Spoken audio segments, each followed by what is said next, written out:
We are on the side of the oppressed, whichever pole they may be in. Palestinians are oppressed by the Israelis, therefore we side with them. This is one of many quotes of late Imam Ruhollah Khomeini, the late founder of the Islamic Republic of Iran and the leader of the 1979 Islamic Revolution. Approaching the 32nd passing anniversary of Imam Khomeini, we remember his efforts in warning the Islamic world to the dangers of the creation of the usurping Israeli entity. There is no doubt that Al-Quds al-Sharif holds a prodigious position in the hearts and minds of monotheistic religions in general and among Muslims in particular due to the religious sanctities that this city contains, such as the Al-Aqsa Mosque, the Dome of the Rock. In addition to that, it was the first Qibla to which Muslims prayed before Prophet Muhammad, peace be upon him, converted the Qibla to the holy Kaaba in the city of Mecca. Accordingly, there is no disagreement or conflict between the people of all religions over its sanctity and high status. Muslims continued to make pilgrimage to it just like they did to the Holy Kaaba until the Zionist entity seized the holy city of Al-Quds entirely in 1967 and became an obstacle prohibiting Muslims from reaching their holy city. As such, Imam Khomeini, since the establishment of the usurper entity, tried to alert the Islamic world to the danger of that entity, not only to Jerusalem and Palestine that it had occupied, but to all our Arab and Islamic world. His Eminence worked to establish a true Islamic awareness to link Muslims with Al-Quds and Palestine so that Jerusalem would become an issue in the mind, heart, moral, spiritual, and missionary entity of every Muslim, making said Muslims a barrier of defense and resistance against Zionist gangs that occupied it after it had occupied most of Palestine and expelled its people. Palestine took the lion's share in Imam Khomeini's speeches, making all Muslims bear the responsibility to defend their faithful cause, as global Zionism aims from the occupation of Palestine to control the capabilities of the Islamic world and humiliate it. Therefore, liberating Palestine implies getting rid of a major terrorist plot. And this is exactly what Imam Khomeini's legacy towards Palestine presents. It presents the foundation of a Renaissance project to confront the great danger of Zionism expansion in West Asia. Welcome to the Mideastream. I'm Marwa Osman.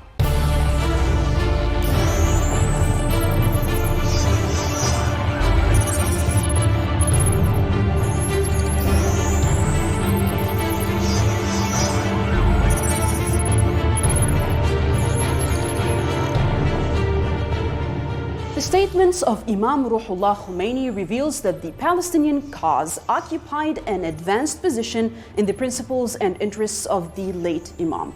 He promised us that we will see Palestine liberated and that the Israelis will be expelled from our region with the firm determination of the people of this region.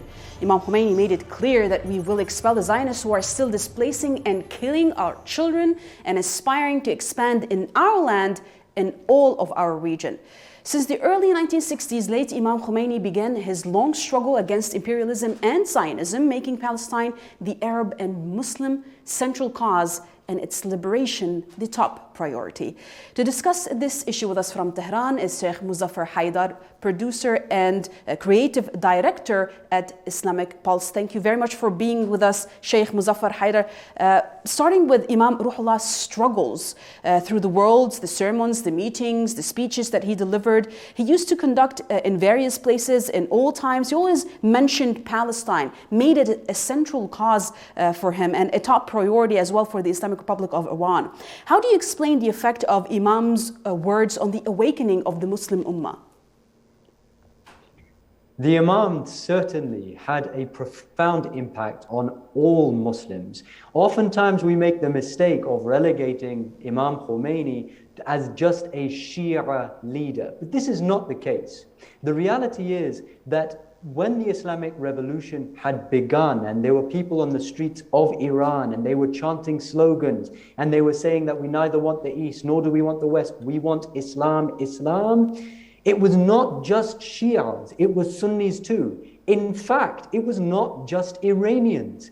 Across the region, the Islamic region, all the Muslim countries pretty much, there were people on the streets too. There were people who were starting to chime those very same sentiments, that revolutionary spirit exploded out of Iran and it spread across the region.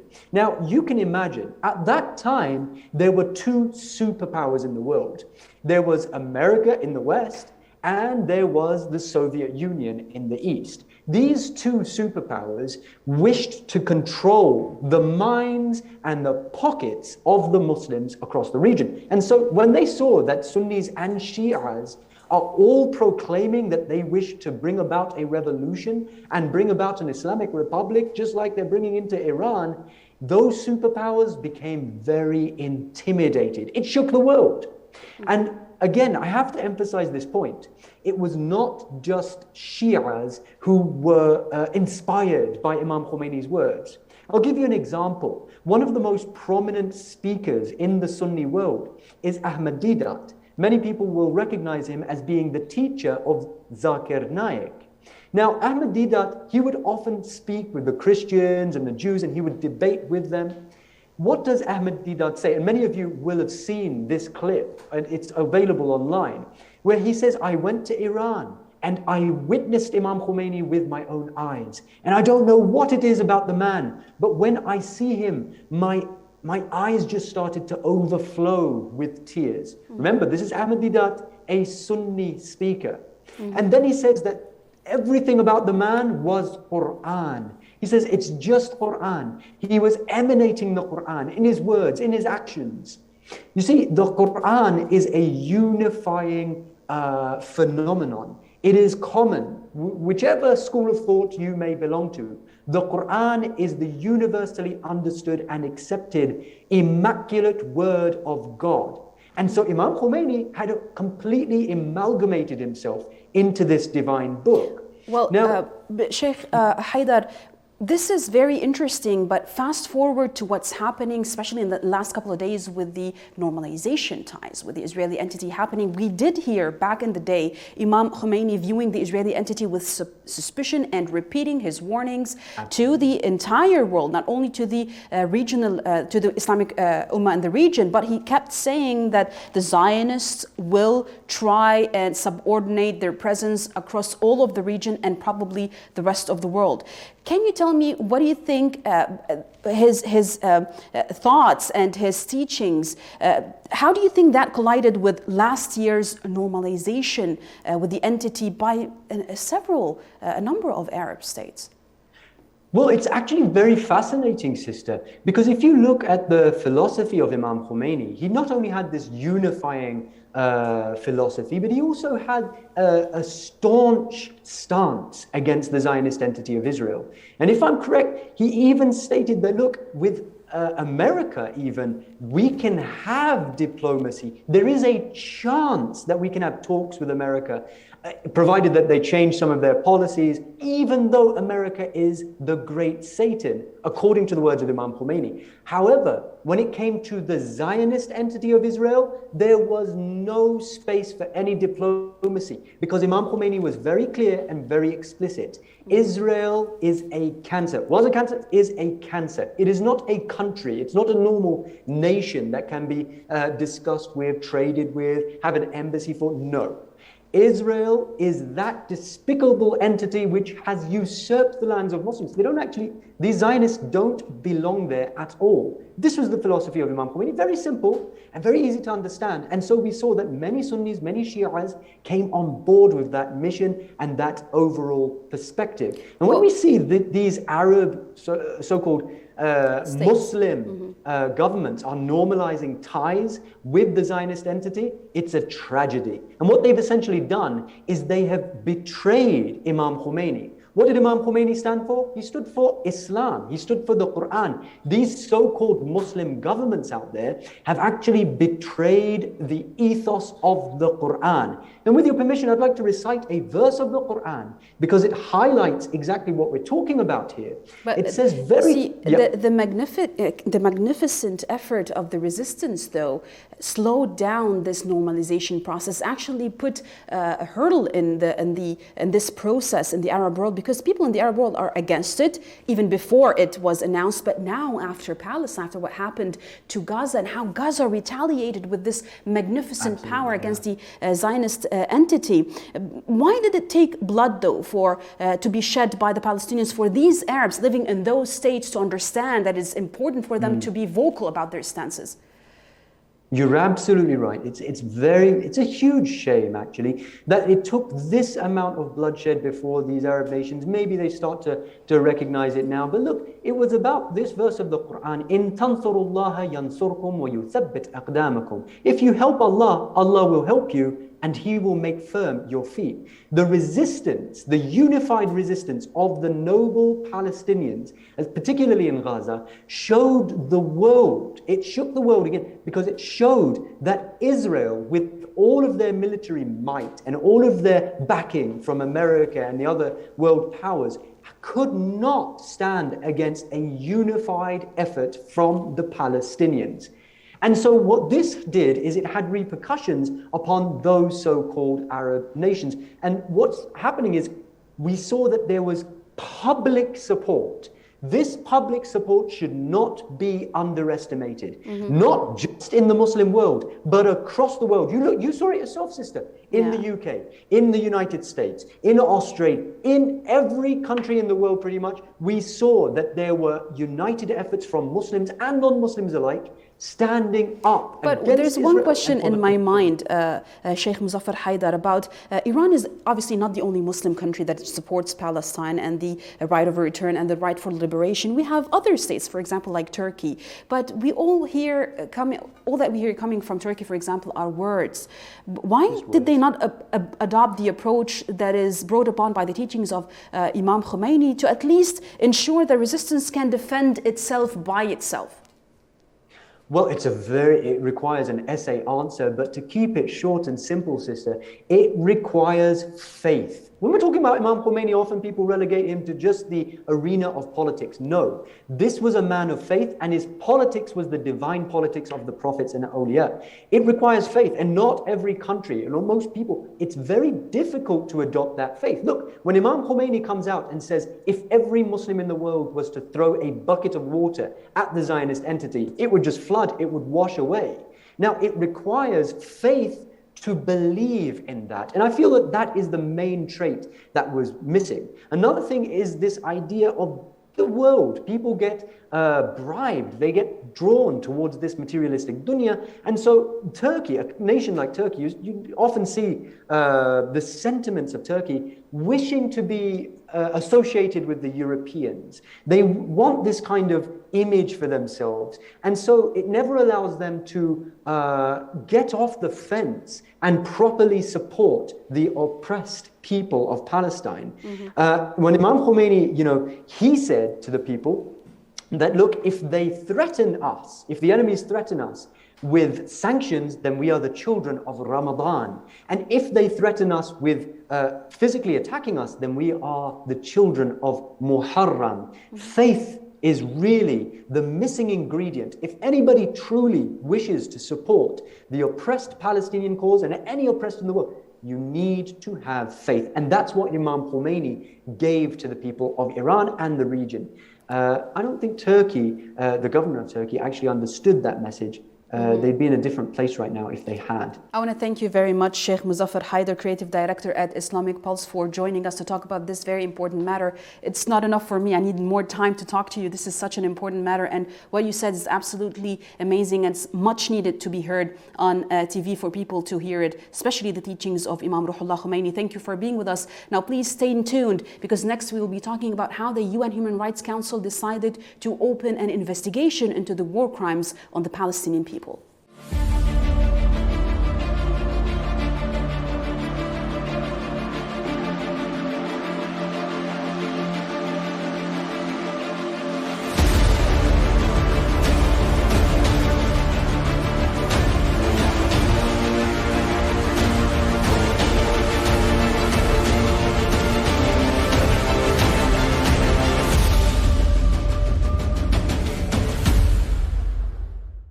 The UN Human Rights Council decided on Thursday to create an open-ended international investigation into violations surrounding the latest Israeli aggression against Gaza, accusing Israel of systematic abuses in the Palestinian territories and inside Israeli-occupied cities as well. UN officials said they saw no evidence that civilian buildings in Gaza hit by Israeli fighter jets were being used for any military purposes to begin with. Rather, the aggression was disproportionate and might constitute war crimes. More on this following report. It did not take long after the end of the Sword of Al-Quds battle, in which the Israeli entity committed war crimes against Palestinian civilians, until the Human Rights Council voted to establish an independent international investigation committee to investigate the Israeli aggression and to ensure respect for international humanitarian law and international human rights law in the occupied Palestinian territories, including East Jerusalem and within the 1948 territories. The resolution was adopted in the Council after its draft was presented by Pakistan, with 24 countries voting for it, 14 abstaining, and 9 opposing, namely Uruguay, Britain, Austria, Germany, Marshall Islands, Malawi, Bulgaria, Cameroon, and the Czech Republic.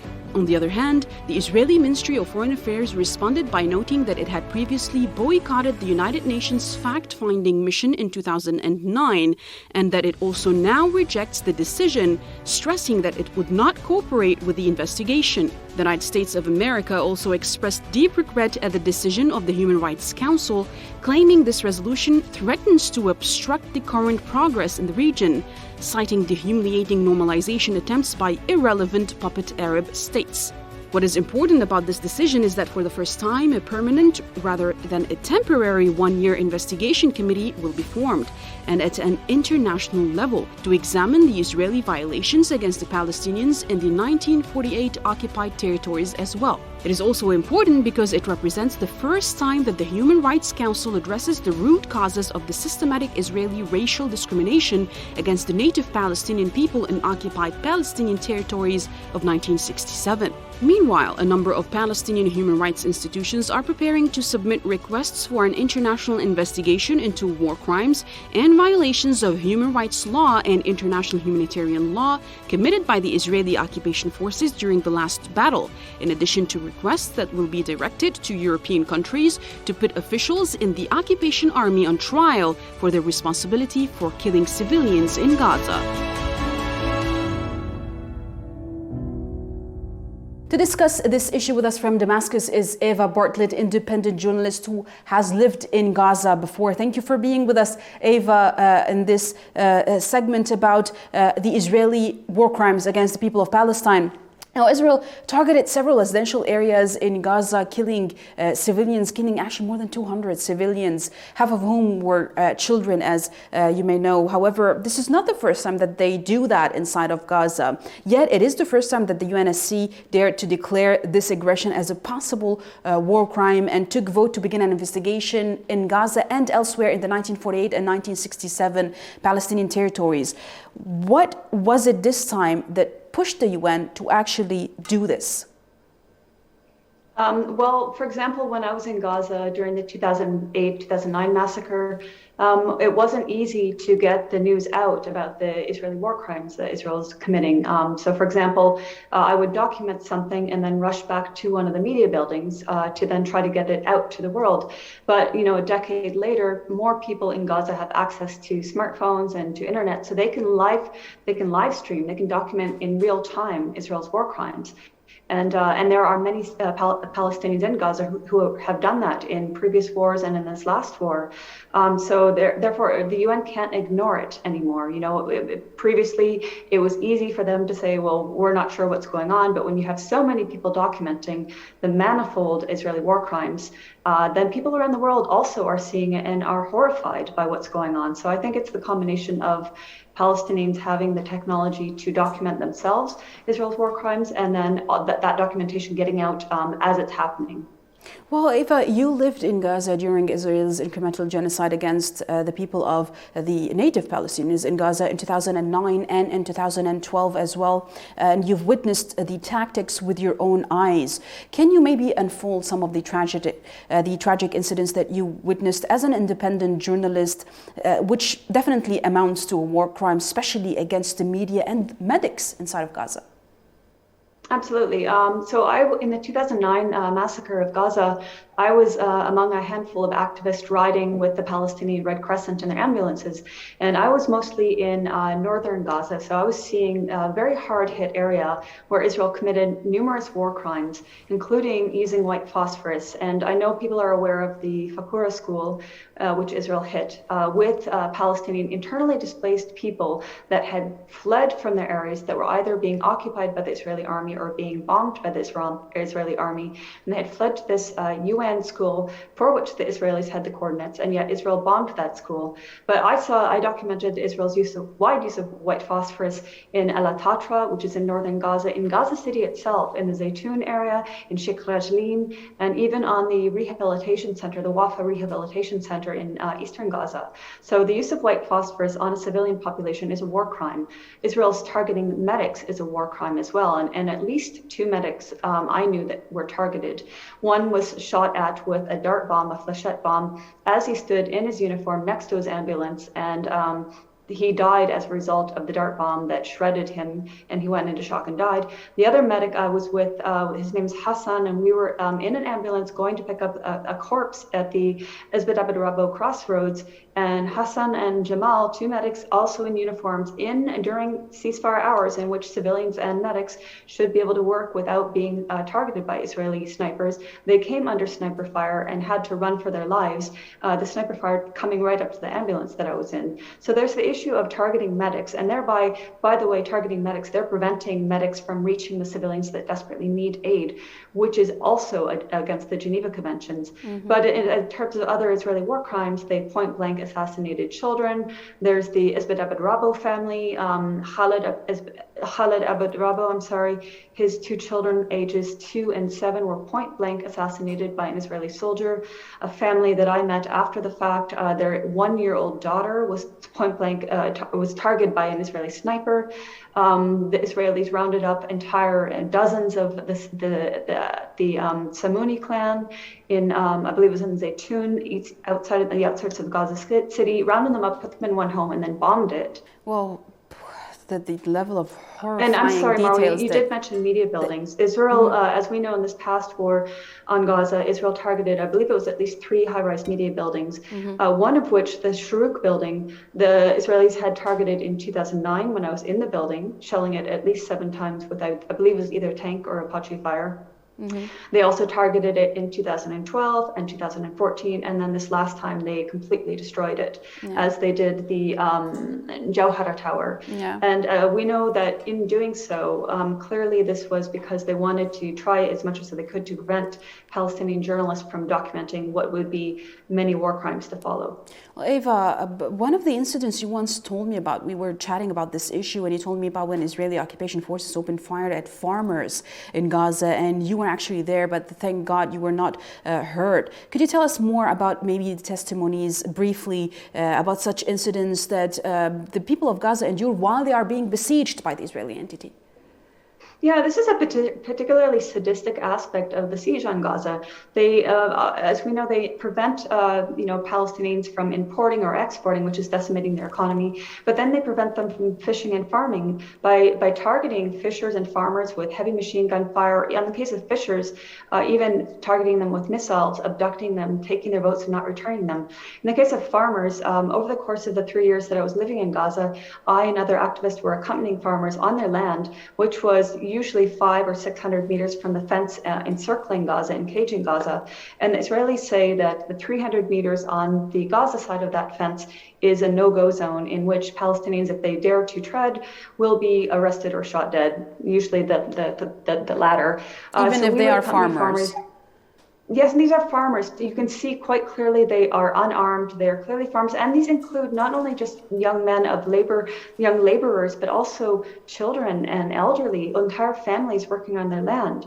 The Israeli jeeps will either shoot at them from, the Israeli soldiers will either get out of jeeps and shoot at them, or they'll use a remote-controlled gun tower. Eva, in a minute or less than that, we also saw the Israeli war crimes not only in the enclaved Gaza Strip, but also in the 1948 and 1967 occupied territories inside of Palestine, like, for example, Sheikh Jarrah and Al-Aqsa Mosque, where a number of families are facing imminent forced displacement by the occupation. But we also saw harmony between the internal occupied Palestinian land and Gaza. Do you think that this experience of unity can actually be built upon for the future of Palestine?